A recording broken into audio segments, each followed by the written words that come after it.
Un si grand soleil, ce qui vous attend l'épisode de ce lundi 16 janvier 2023. Les fans d'un si grand soleil tremblent pour Christophe. Le vétérinaire semblait ces derniers temps avoir trouvé un véritable point d'équilibre. Comblé par son histoire d'amour avec la juge Cécile Alphand, Marie-Cécile Calle, et la perspective de pouvoir prochainement adopter Achille, Mathieu Rodriguez. L'adolescent orphelin qu'il connaît depuis sa plus tendre enfance. Mais rien ne va plus. Christophe appelé sur une enquête criminelle a dû, la mort dans l'âme, anesthésier Ziggy. Un Malinois qui a tué son maître. Même si Christophe a réussi sans peine à découvrir que le toutou a été dressé par un tiers. Il n'a pu convaincre le juge d'épargner le chien. En marge de cette sombre affaire.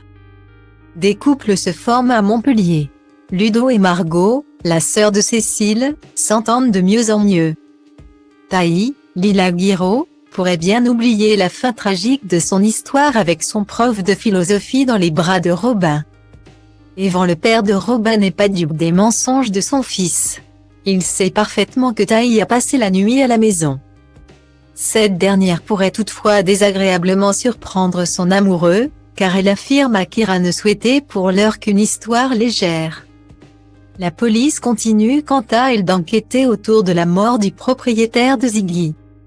Si Manu Léoni, Moïse Santamaria, n'a normalement plus le droit de regard sur l'affaire.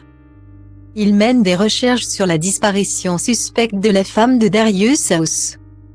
Le partenaire en affaires du défunt, de plus en plus suspect à ses yeux. Confronté aux questions du policier. Darius House se montre très hostile et alerte son avocat. Manu se trouve alors dans une situation périlleuse. Le juge Laplace exige une suspension à son encontre.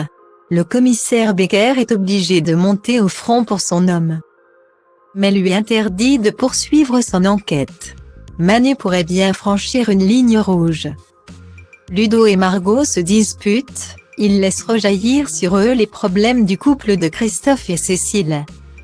Quant au vétérinaire, il est révolté d'avoir dû piquer Ziggy, mais se console pensant que la coupable est en prison. Le légiste avec lequel il s'est lié d'amitié le détrompe. Christophe est plongé dans la fureur. Surtout lorsqu'il apprend que l'associé de Darius pourrait bien ne pas être sa seule victime.